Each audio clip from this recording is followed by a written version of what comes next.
Got will, got fight, got pride, got reason. If you wanna go eat, then you know I'm gon' feed him. If you're coming for me, hope you're ready for a demon.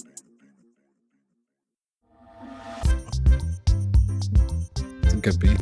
It's a good beat.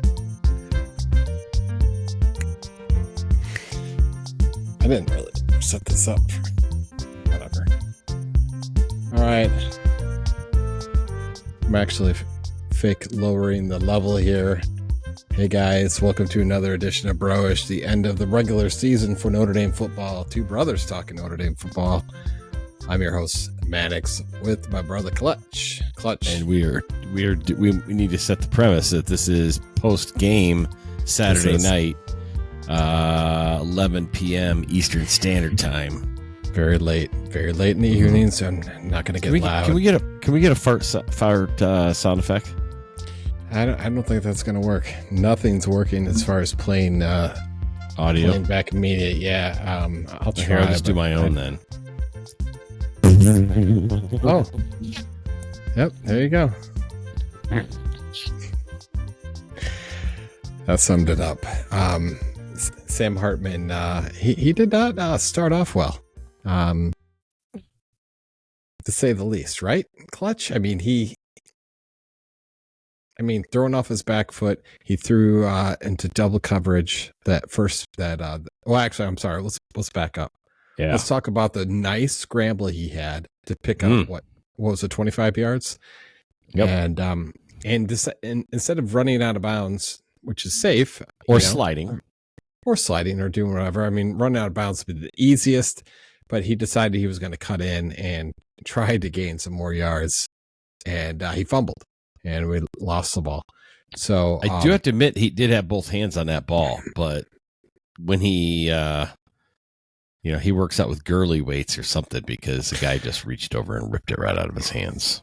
Yeah, I don't get it.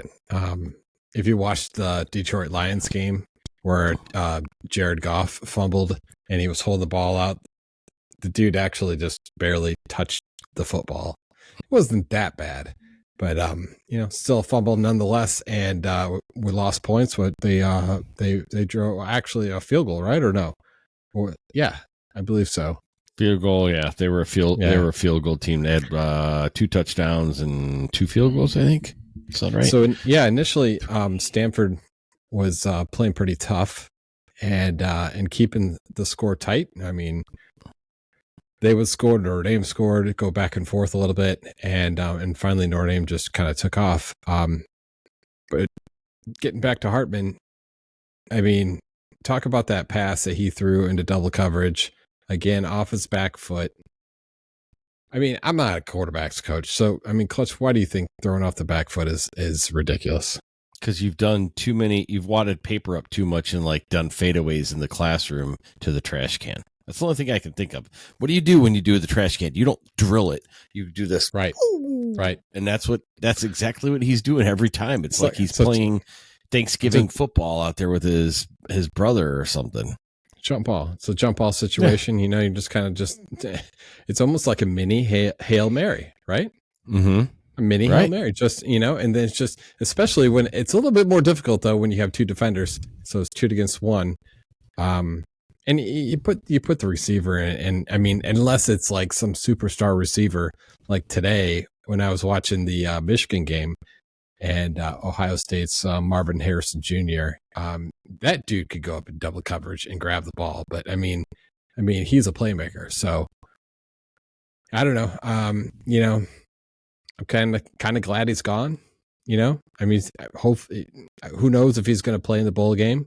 He might just kind of try to get ready for the draft, which I don't understand why he would, because I don't think he's going to get drafted. He might get on the team. He does have nice hair. So that he will get on the Johnson & Johnson team for Head and Shoulders. Yeah, That's about the extent of it. Who knows? He may get on a team though, and you would be surprised to see Sam Hartman. I don't know, and then watch him go off. No, it won't happen. I don't think he's that good. He's poor decision making. Actually, his football IQ, I think I texted this to you, has come down slightly every single game, and then you just kind of just question why. Like the double covers for a why. Whatever. Well, I thought about this about the game in the beginning of the game. Is it possible that when he got recruited by Wake Forest, either someone on that team, whether it was the coach or the quarterback's coach or offensive coordinator, saw that they had a problem with him? He was a good, solid quarterback, but maybe couldn't make that throw. So that's why they devised that whole offensive scheme. What was it called? I forget. They have a special name for that Wake Forest offense they ran. And I'm wondering if they ran it just to keep it safe with him. Well, and think about this. The ACC is not very tough. I mean, besides like Clemson, who obviously came, they weren't that. I mean, they're pretty good probably 3-4 years ago, and they've slightly have been coming down since. Then you got Miami, who's kind of on and off or whatever. Name another ACC team that, would be difficult. Now, take a look at Notre Dame's schedule, or at least record against ACC opponents. They had like a winning streak of 30-some games. So, I mean, against ACC opponents. So having a team like Wake Forest and Sam Hartman and doing what he did against ACC opponents, I don't know. It's not far-fetched. I mean, it's not a surprise that he, is like the leading touchdown, thrower or whatever for the ACC. It's just, I mean, I don't think the competition was that great. Who knows? I don't know. And again, he's jumping to another offense this year. A lot of people said that he's not very familiar, still not very familiar with the offense, which I don't get. Did you hear that as well? I swear to God, I heard that in the last couple of weeks that Hartman was still trying to learn the system, and which is crazy. I mean, but again, what Brady Quinn would have said. He goes, dude, Charlie Weiss came out of the Patriots and handed me the playbook, and I had to freaking learn it. So suck it up, Buttercup. That's what Quinn would have told him. So it's true. So I don't know, but maybe we just need a new offensive coordinator. Gerald Parker. I don't know. It's just no. This is weird though, because we were watching the entire game, and obviously Audric Estime was going off, and he had over 140 some yards the first half, and he started off with a 60-yard drive or whatever at the beginning. There he is, Audric, starting the second half. So he was well over 200, and he was probably with a few minutes left, or maybe 5 or 6 minutes left. He was in the third quarter. He was still about like 30 some yards, 35 some yards away from the all-time rushing record for a game at Notre Dame. Which is impressive to say the least. There's so many running backs throughout Notre Dame history. And I think the record holder was what? Who was the, it was Julius Jones. Yeah. 262 against, I believe, Pittsburgh. Pittsburgh, yep. Yeah, Pittsburgh in 2003. Or Boston. Yep. No, it was Pittsburgh. Pittsburgh. Yep. And he was also nearing, which I don't even know where he was. I think he was over 1,100 yards or whatever for the season. I think the record was like 1,400. You actually called it, Clutch, and said Ferguson, right? Mm-hmm. So old school. I think he had like 1479 was his record for a season. So I don't think it got close to there. I think what was the ending rush total for Audric? Was it like ending rush total was 238? So he was literally less than 30 yards away. If Hartman wouldn't have thrown that bomb to Faison, and they would have just ran the ball a few times, I think he would have had the record easily, because he had almost 60 yards at the drive before. What drives me crazy though, Clutch, is the fact that like you bring a peanut butter and jelly in to replace Hartman, and the first play, it's that you try to throw a pass and he makes a mistake and throws an interception. Mm-hmm. And I'm like, why? Like, why aren't we trying just running the ball? I mean, isn't there a dude on the sideline that's telling, somebody that, hey, Audric's pretty close. Put him back in the series. He only needs about 35 yards. He'll get that, in 2 series and then be done. And we can put him on the sideline. Right. And they could have, and it would have been a fourth quarter, and they could have put anyone in. Right.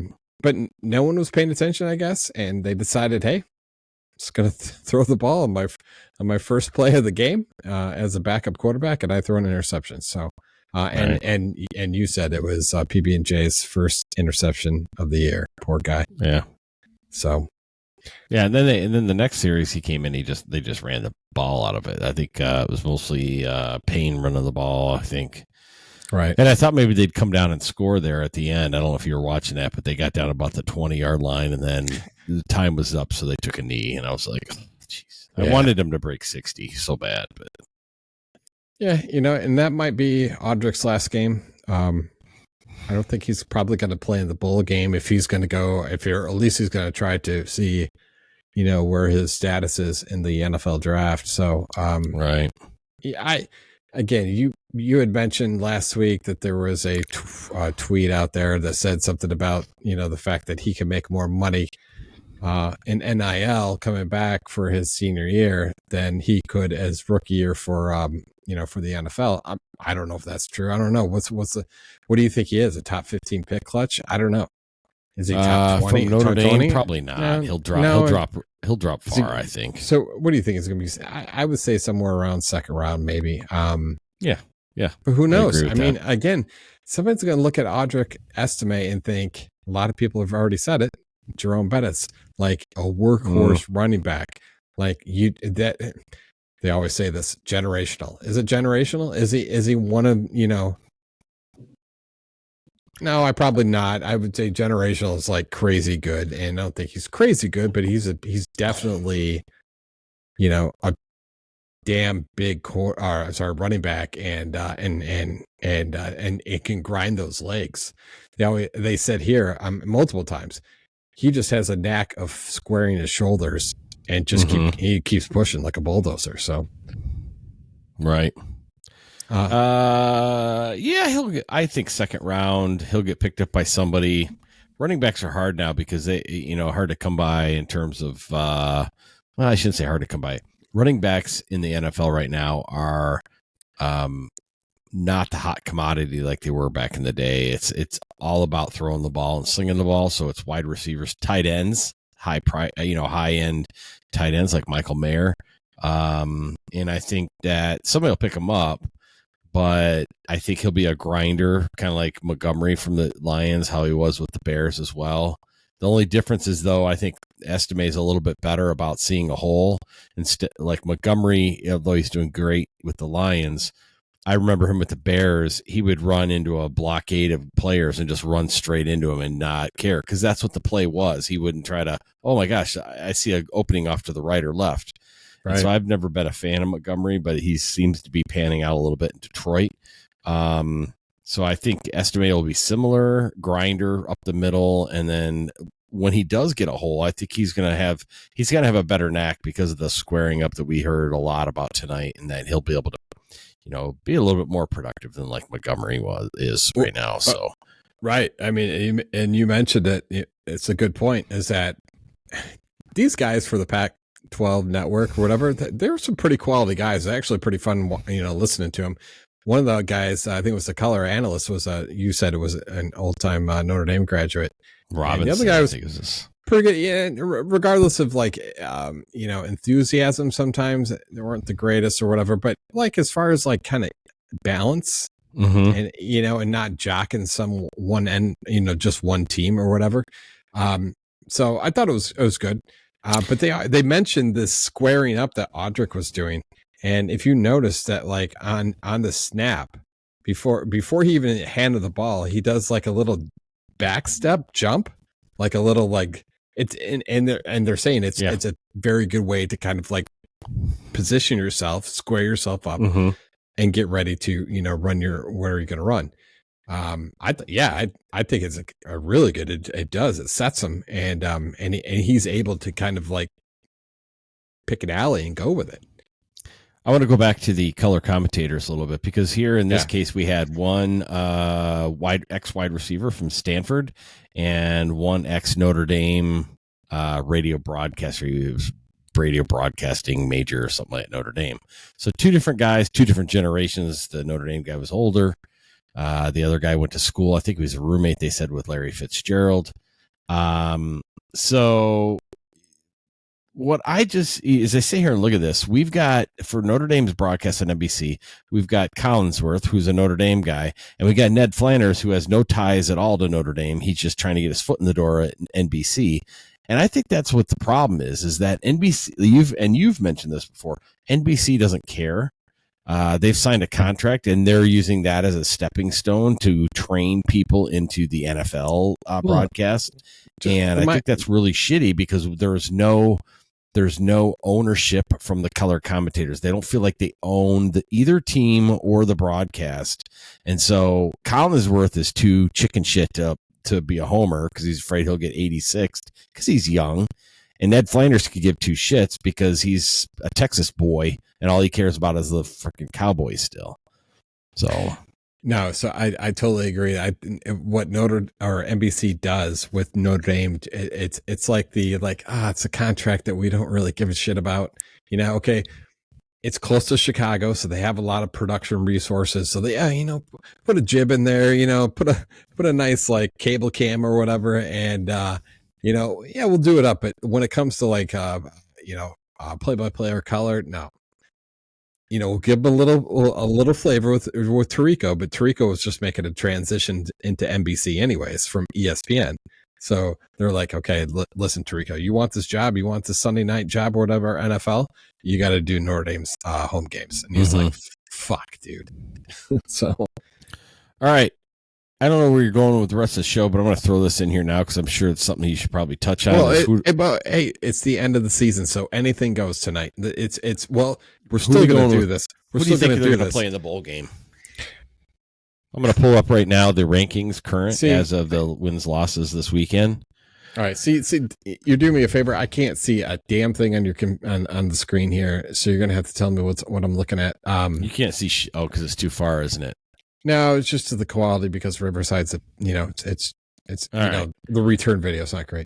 All right, so up here we got Louisville at 10. So we're just going to drop all the way down to where Notre Dame is. Did they beat Kentucky today? Louisville beat Kentucky 31. No, they lost. Oh, no, wait. Wait. It says Louisville 31, Kentucky 38. They lost. Yeah, they lost. The next game is against Florida State, December 2nd. They're done. They are done. They're out of the playoffs. Okay. So you got Notre Dame down here at 18. Okay. Yeah. So I'm going to eliminate all the ACC teams because they're not going to want Notre Dame to play another ACC team. So you got North Carolina State here at 22. They're not going to want to play them. Clemson's down here. No, I think it'd be a repeat game. They wouldn't play that. That's really it. So we're looking at, I think Ole Miss is a little too tight. They'll go up and play somebody. They won't play down. So we got Oklahoma, LSU. It's the one I keep eyeballing. Arizona might be a cool matchup because Arizona's hot. Oregon State just lost their head coach to Michigan State tonight, so that might be a good one. But they're 8-4. They lost. They'll probably drop in the rankings. Iowa, I don't see that as that's the other thing with Notre Dame. They always go for top tier, like who's going to draw in a bunch of people. And Iowa's a dump. Iowa will probably end up being the one end up being sucky and end up playing Liberty, which sucks, but oh well. Kansas State, I don't see him playing Kansas State. And I don't want to see him play Oklahoma State again. How many times have they played Oklahoma State in a bowl game? Just that one time, or it seems like it's been 2 or 3 times. No, it's only been that one time, but that was you know what? It might be an intriguing matchup because Freeman, that was his first bowl loss because he took over for Kelly and so that was last year then. Oh no, 2 years ago. And they had that huge. I don't know how big of a lead it was, but they had a pretty decent sizable lead. Yep, gangbusters. Yep. Yeah, and second half, Oklahoma State came back and beat them. Tennessee lost, and so they won. They're 8-4. I don't know. Tennessee could be. I think it's either gonna be like Tennessee. I don't know if they're going for Oklahoma State again. It'll be that or Arizona. It's either going to be Tennessee, Arizona, or LSU, I think, unfortunately. Or maybe Oklahoma. They may play way up, but I don't know. That's pretty what's high LSU? What's LSU's record? Same as Notre Dame's, 9-3. I think you got to win. I don't see here what it comes down to too as well. Money. Well, And money, and backstory. but there's all affiliations with these polls. So it's like if this team is going here and that team's going here, then we're pushing this team there. Right. It has so many conference affiliations or whatever. So Notre Dame just kind of drops in wherever, and but that's intriguing. I don't know. There's how the it works game out. I want to see right there. Undefeated Liberty. Who are they playing? Notre Dame Liberty. Yeah, why not? Why not? Because there won't be any money in that, but they would be fun to watch. I think that'd be, and I being a Notre Dame fan, I think would you're laugh wrong. my ass off because I think Notre Dame could possibly lose that game. That's what I'm saying. That's the thing, and most of the country thinks the same thing. So the fact is that maybe, just maybe, that game would actually be a big sell. Who knows? Tulane's in there too. Tulane's 11-1. I think Tulane's not sexy. Get rid of them. Yeah, they're the what are they? The Green Wave. Yeah, I mean, yeah. I really think it's either going to be Oklahoma, LSU, Arizona, maybe Oregon State, but I doubt it. Fuck Arizona. Well, Oregon State or Tennessee. So Oregon State's coach just resigned, and now he's signed with Michigan State. Michigan State, which everyone doesn't understand why. Right. Because Michigan State's got issues. Well, I'll tell you why. Because I think Oregon State's still in the Pac-12. So they're not doing. So they're like there's only two teams in the Pac-12, right? I think it's Oregon State and Washington. Maybe. I know. Washington I think State? No, it's more than that. It's look it up. But I think Cal. So Oregon State. No, Washington there's only State. two. No, there's only two. There's only two. There's some teams that went to the ACC now too as well. ACC. It's Atlantic Coast Conference, not Pacific. Well, Stanford and it's a couple other teams. You got to look it up. So the first teams it was like Big Ten. There's some Big Ten. There's some Big 12, and then there's going to be ACC. And so there's only two teams left in that conference. Oh, they're going to add SMU, Tulane, Rice, USF, Tennessee, Tulsa. That's a desperate move. What? That's the teams that look like they're going to programs that could be added. SMU, Tulane, Rice, USF, Memphis. Pac-12? Yeah, I think so. Programs that could be added. San Diego State, blah, blah, blah, blah. Excuse me. That doesn't say...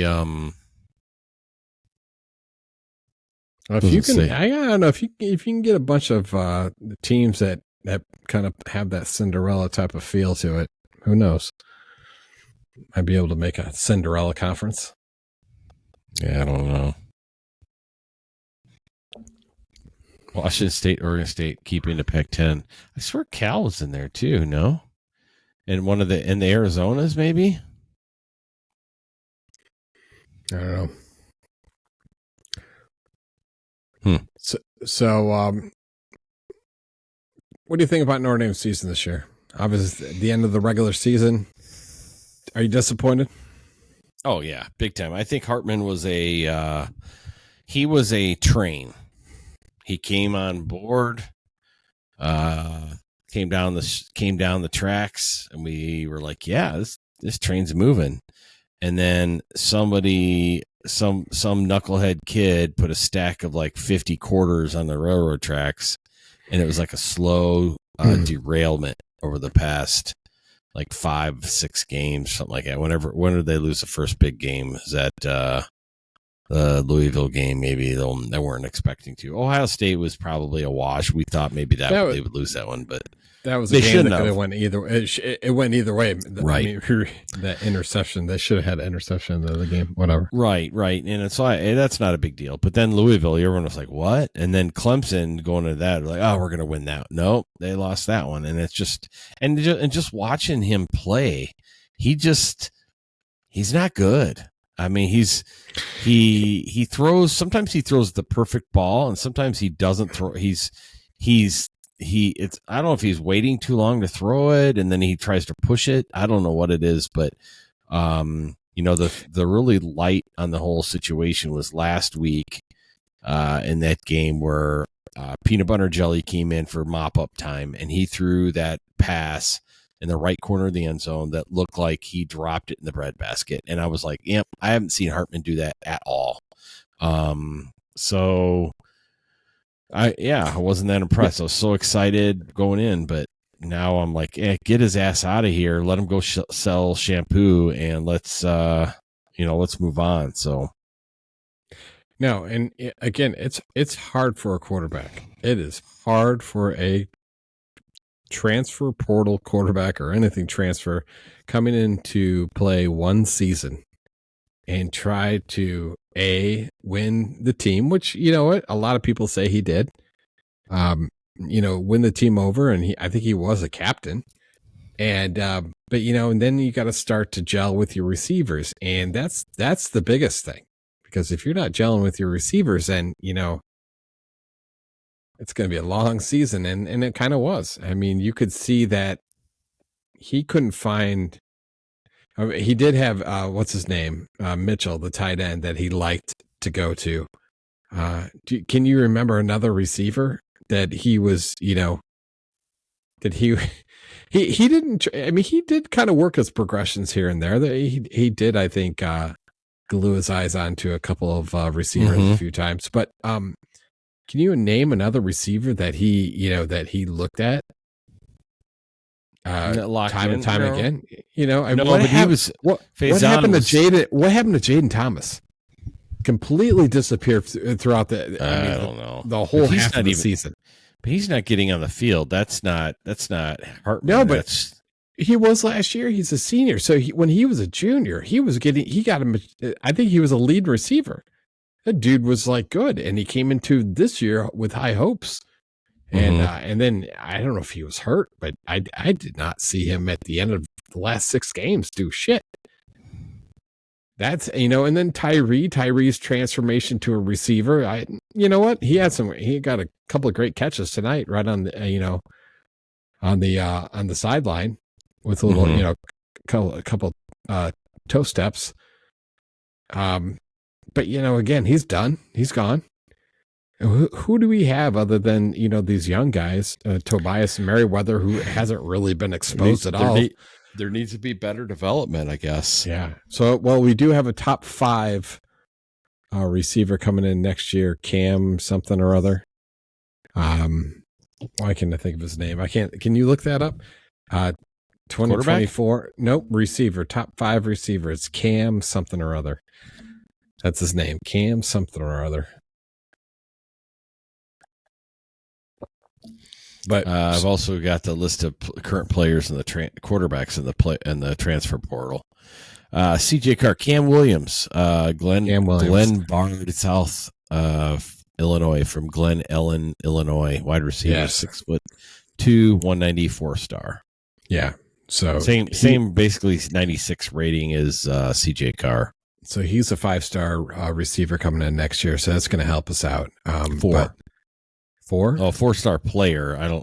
His rating's a 4-star. Well, he's a top 5 receiver, I guess. He committed 20 days after Carr, so. Yeah, those guys are tight. Linebacker, DL, OT, RB. We got a Kendron Young from Texas. He's a 4-star. We need a bruiser again. Payne's not going to freaking last. He's going to get broke eventually. Man, I'm really, really excited about Deuce Knight. I think that dude is going to be the real deal. And you got Aeneas Williams next year coming in from Hannibal, Montana. Oh yeah. Aeneas Williams is he was like a good defensive player, I think, back in the day. This guy's a 4-star running back though. White dude.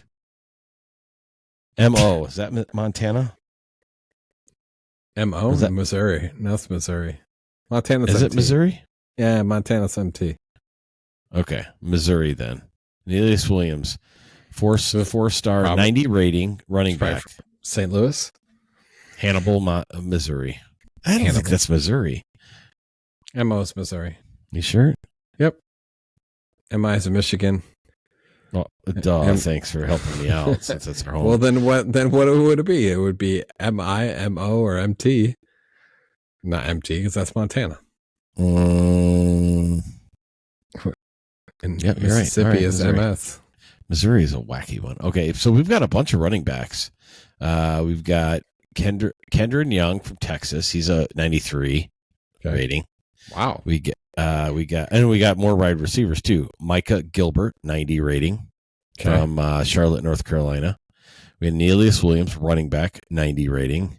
Logan Saldate, he's a wide receiver, 90 rating out of Salinas, California. All right. We got a tight end. We don't care about tight ends. We plant them in the backyard. They just grow. Yeah, that's it. Okay. There's an edge. I don't know what edge is. That edge rusher? Yeah, defensive, right? Logan Thomas, 6'3", Yeah. 210, Lakewood, Ohio, 91. All right. Oh, here's another one, too. We got Kendron Young. I already did him. Yeah, I told you about him. That's it. Oh, and then, Cam Williams. So I don't know. They got a lot of offensive players coming down the pipe. I think somebody's going to move over to, look at this, all-time commits. Highest rating, probably? Class of 2007. Who do you think the highest rating was ever of Notre Dame? Not Clausen, right? Yeah, Clausen. And then Jalen Smith, Mattai Teo. Yeah. That's Sam Young. They were all 2007? No. Sam Young, Aaron Lynch. Who was the one that Kelly recruited and then he died before he started playing? Do you remember that? Like he had like a accident and he died. And remember that? I'm really digging. Like he had a couple of people that died, but remember that running back that got shot in Miami, but he had left Notre Dame already. Yeah, no, this was loved him. This was like a lineman or something, like a linebacker or something like that. Died. Damn. Ishaq Williams. No, you're probably right. I don't know who it was. Didn't Ishaq Williams? Didn't he transfer to Illinois? Seems like he did. No, I think he graduated from Notre Dame, didn't he? Dane Christ he doesn't even have a Notre Dame. He doesn't even have an NFL logo underneath this. It's got Kansas City Jayhawks because he never made it outside the college. Punk. Sorry. No, it's all right.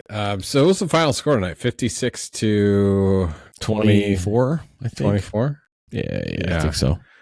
56-24. Let's see. Should have been higher than that, which is ridiculous. I don't know what they 56-23. Estime had a total of 238 yards, 4 touchdowns, which is impressive. No one came close after that. It was Love and Hartman both had 47 yards total. Yeah. And then Payne had 35. As many times as we saw Payne run tonight, he had 35 yards. Something else I want to point out is Hartman only threw for 140 yards, 2 TDs and an interception. Crap. And then wide receivers. You want to name the wide receivers most yards?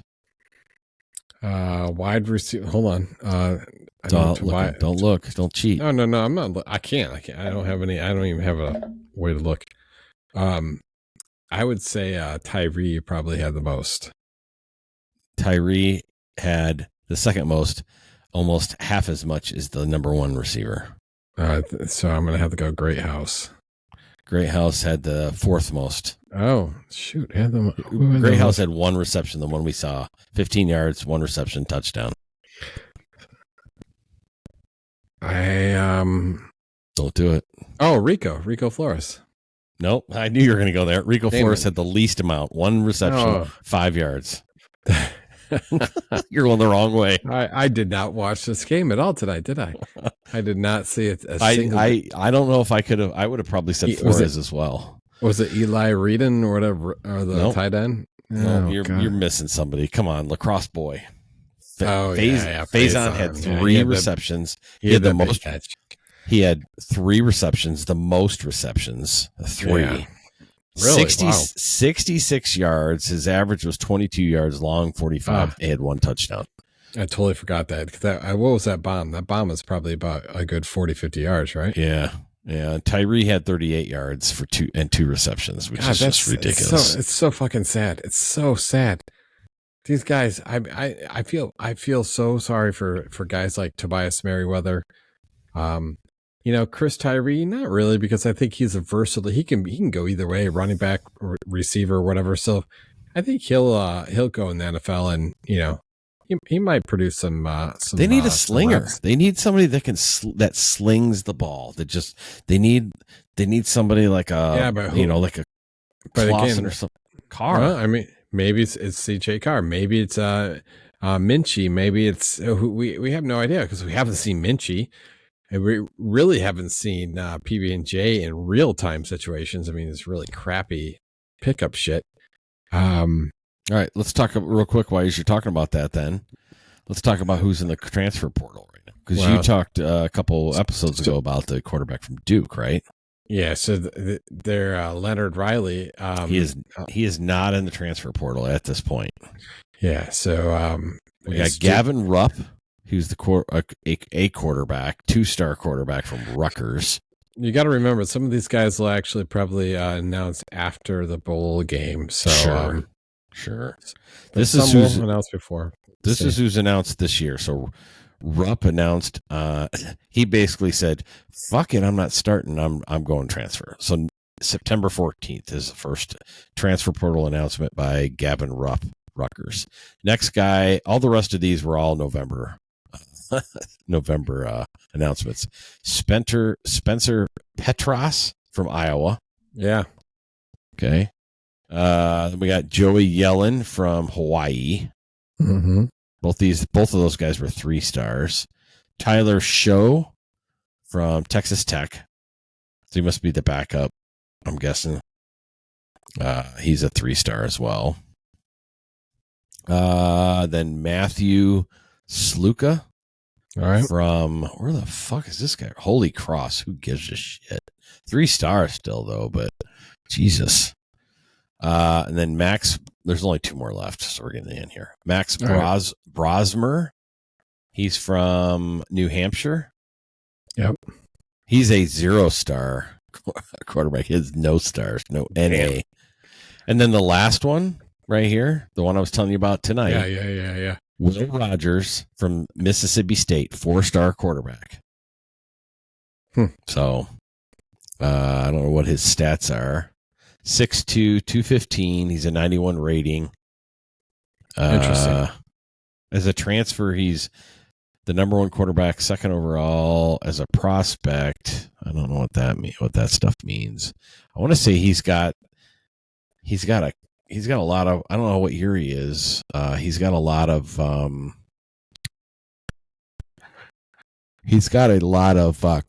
touchdowns already this year, or in his career. Man, I don't know. Well, it could be another. He's a senior. Okay, he's a senior. So he's got another year of eligibility. So what's his record against Alabama? I mean, that's really what it comes down to, right? I mean, does it really fucking matter? We have this quarterback right now. It's Sam Hartman. He came out of the ACC, had the most touchdowns, he had the most passing yards, whatever it was, and he just was not the guy that we were thinking we were getting.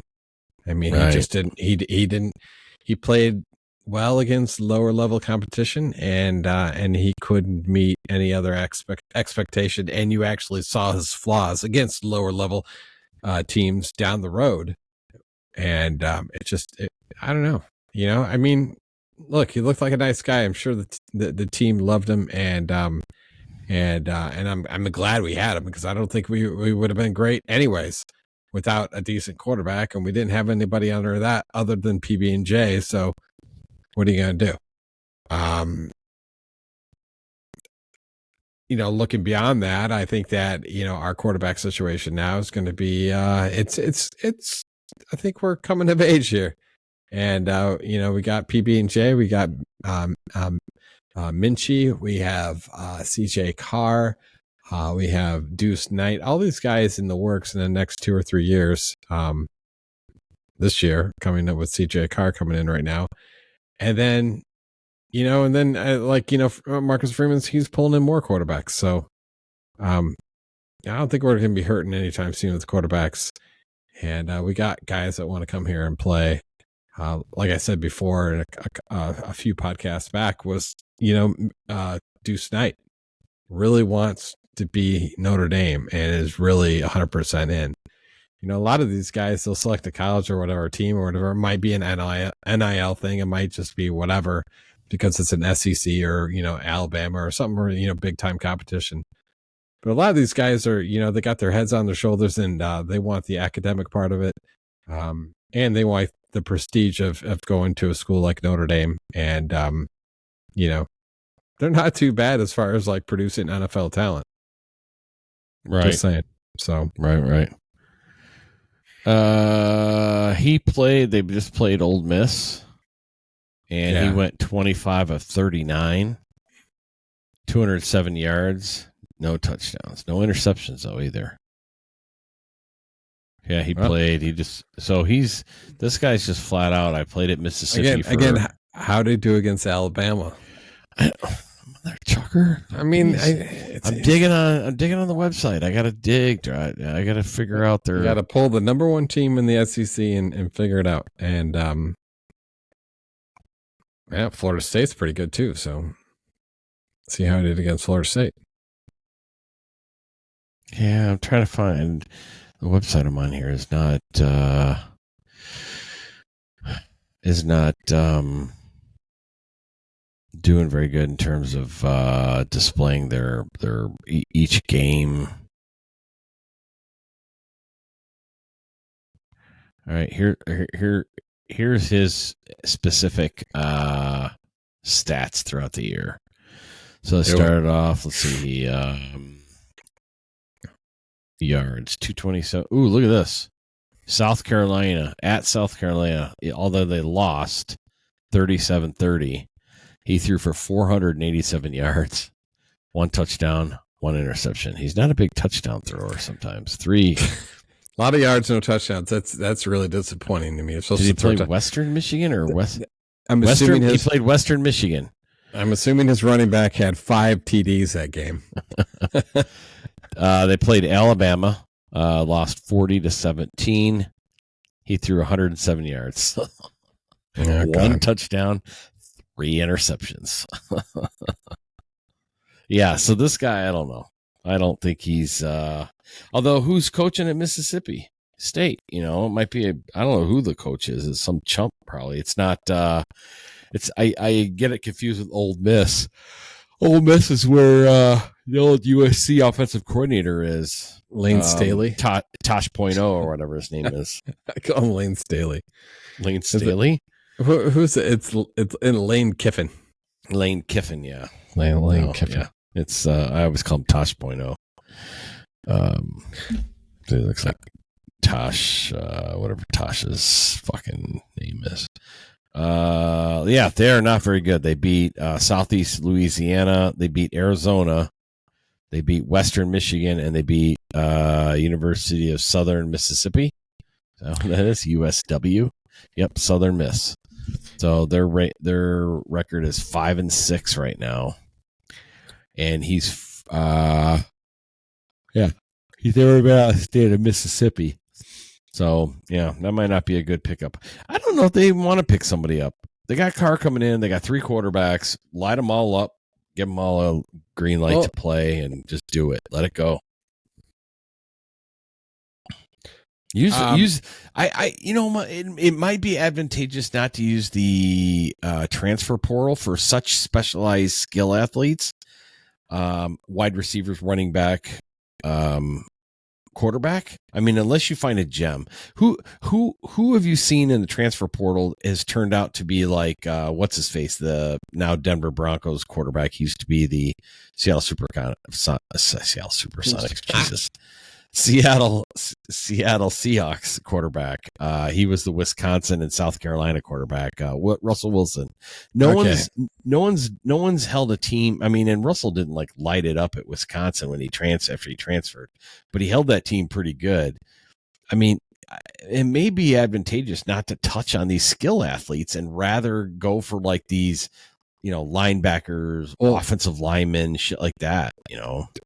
I mean, I think Russell Wilson he took him to a Big Ten championship, didn't he, or something? That's what I'm saying. He did produce. I mean, not a national championship, but what I'm saying is that like he was like he's the one exception. Yeah, I don't know anybody. Look at Caleb Williams.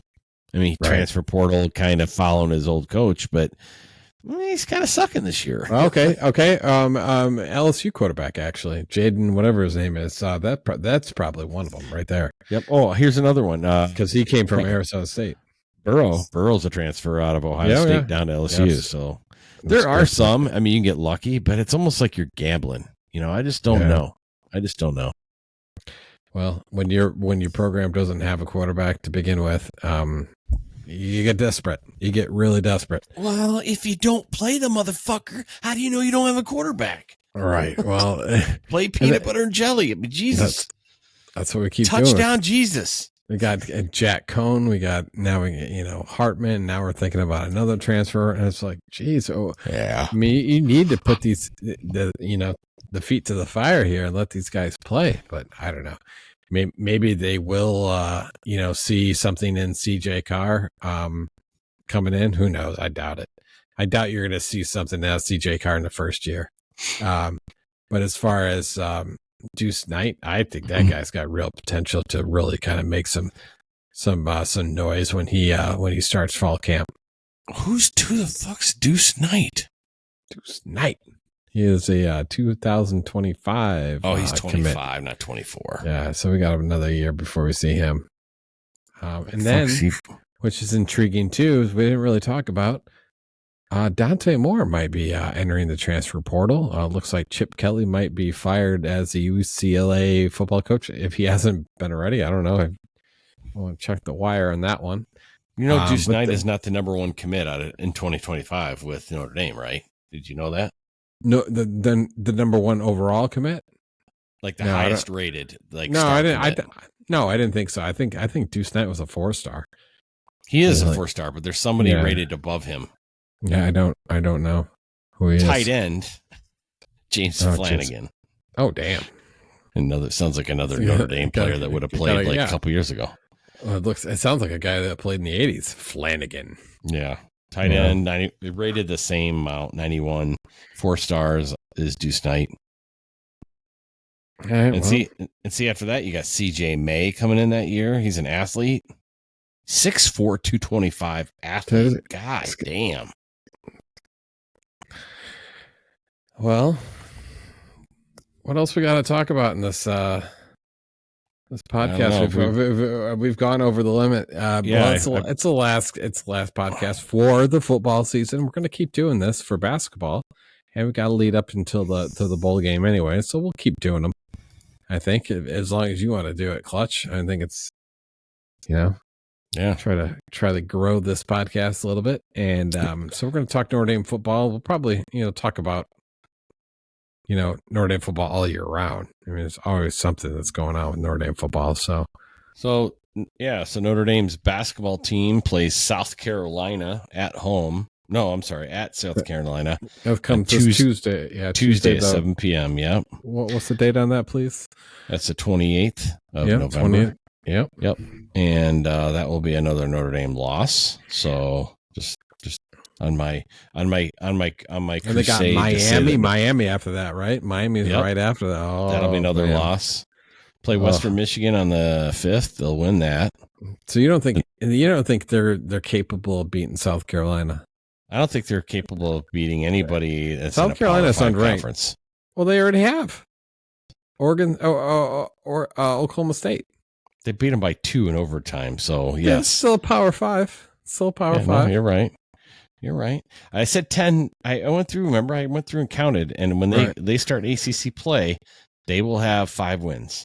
That gives them 5 more wins during ACC play to stay within my prediction. Any more than that, then I've lost. But I don't think they'll win 5 games in ACC play. You'd have to admit though that I think you're more excited about this group of guys than you have been in the past with Bray's guys. These guys look like they can play ball as freshmen, and they got multiple freshmen that can actually play pretty well and hold their own.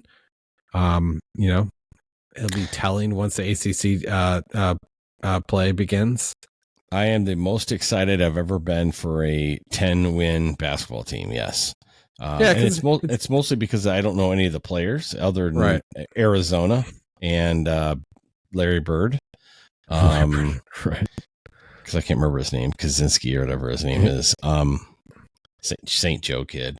But yeah, it's fun to watch them. It's different. J.R. Kaninsky. Yeah. Yes. AKA Larry Bird.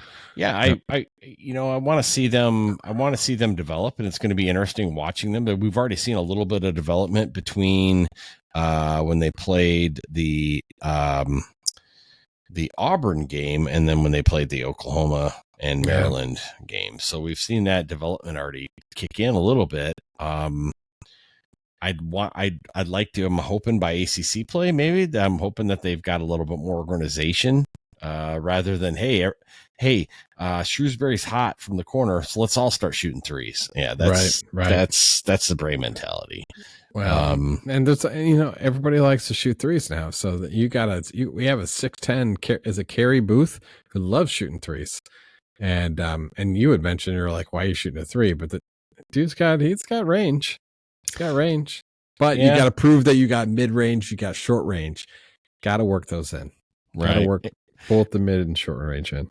I do think that I'll know you'll. I think you'll be able to tell when there's a great Notre Dame basketball team, when they start throwing the ball down, dunking like madmen, because we haven't had a team like that in a while. And once in a while, we get one of those big guys like Herringody that would just throw one down, but I want to see somebody go down and just Michael Jordan their ass and dunk on them. And that doesn't happen. Usually they're stuffs, which are the soft, it's almost like putting out a napkin for somebody before you dunk on them to make sure that they soak up any dribble or something like that.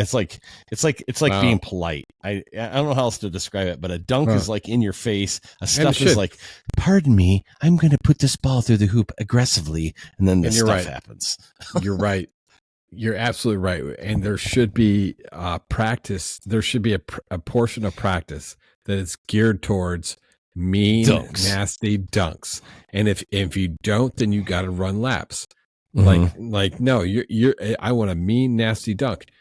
Zona went up for one of the last game and it was terrible. He didn't go up for a dunk. He should have dunked, and he ended up shooting this weird freaking shot and ended up going banking off the backboard whatever. And then Burton's too small, and he went for a breakaway and just laid it up, which was smart. But you're going to see some dunks. Carrie Booth, I think there was a couple bricks too as well. Guys they got to practice that move a little bit. You know who I think would be a good dunker if he came down on a fast break would be Larry Bird. He has that walk like he's back from the day. It's a nonchalant Kevin Marvel kind of like walk.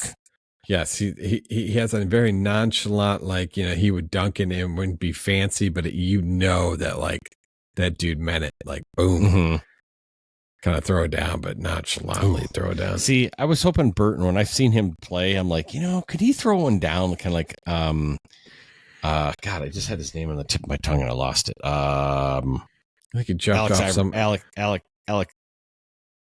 AI. What's his first name? Alan Iverson. Alan Iverson. Yeah. Wow, I'm dumb. Wow. Alan Iverson would do that sometimes. He'd come down and just dunk one, when he had a fast break. And I think that same play if he jumped off somebody's back, if somebody got, on all fours and he jumped off somebody's back, maybe. I bet you could dunk. I just don't think he's going to do it because he's 3 inches shorter than Allen Iverson. Allen Iverson's my height and your height. Yeah. Burton's 5'11". Right. He's like Wayne. He's like a tall Wayne. Got to build up that confidence. You got to build up the confidence to get one in. And once you get that first one in, then it becomes a little easier down the road. I don't know.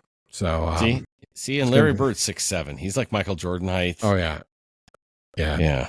Bird was 6'9", so he's a little bit shorter than Bird, I think. Bird 6'9"? Was taller than Jordan? Yeah, he's like 6'9" or 6'10". Yeah, he's tall. All right, so we got a game coming up, South Carolina on Tuesday the 28th. Yep.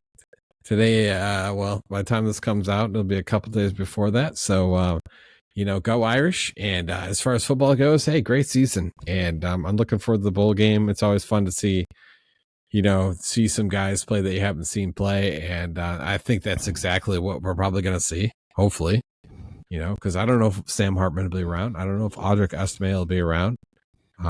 Yeah. Hartman will be around. What the hell is he leaving early for? Shampoo commercials? Come on. I don't know. We'll see. We'll see what happens, but maybe not.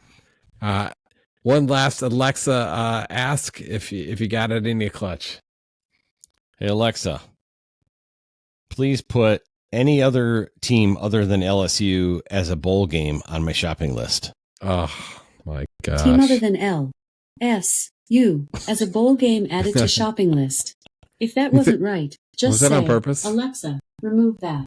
If you would have said BYU, do you think she would have said it the same way?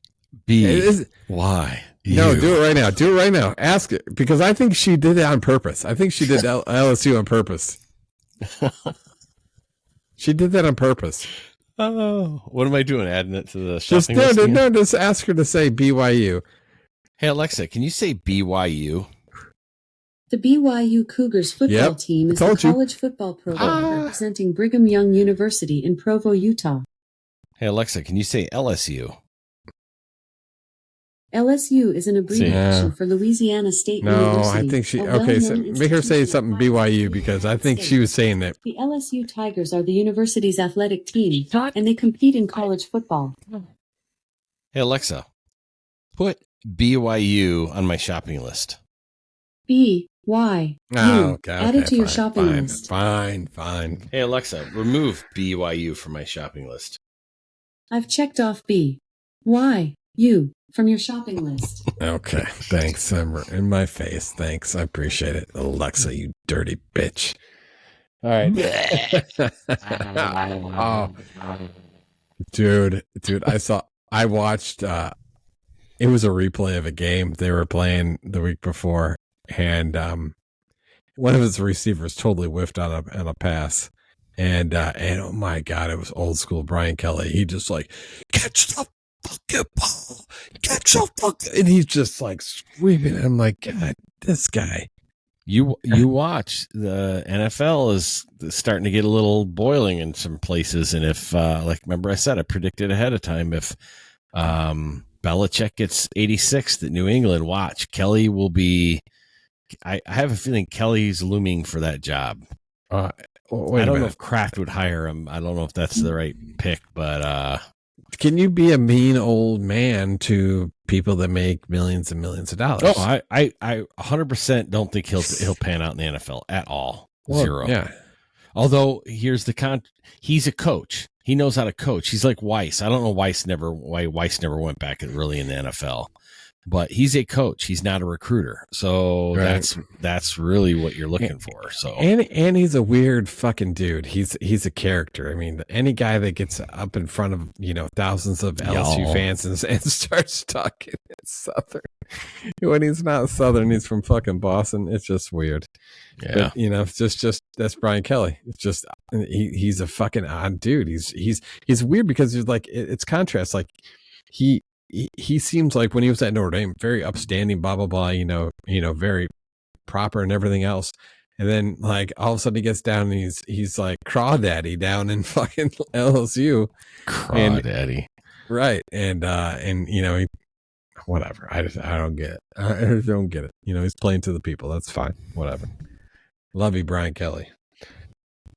Anyways, that does it for another edition of Broish. Two brothers talking Notre Dame football. This is the end of the first season. I don't know. Maybe I guess we're fishing out until 2024 starts. Right. Let's just say that we're gonna start. Oh God, that's a trimmed up Sam Hartman. By the way, that was when that's when he first signed with Notre Dame. Anybody who's listening on Spotify, just the audio. It was a very trimmed up Sam Hartman, and he kind of looked like he was coming from Games of Thrones or something. So, anyways, very square. Yeah, well, that's Games of Thrones as well. I mean, yeah, he had very majestic beards and looks as well. Shit. All right, well, this is the dumpster fire podcast at the end of the season, but hey, well, you know what, Clutch? Thank you for a great first football season, and so maybe this is like this is season 1A, 1B will be Notre Dame basketball. We'll get to season 2 next fall. All right, go Irish! Love you guys. If you're listening, we love you. Keep listening. Thanks. I can feel the blood creeping up from the heathens. Got will, got fight, got pride, got reason. If they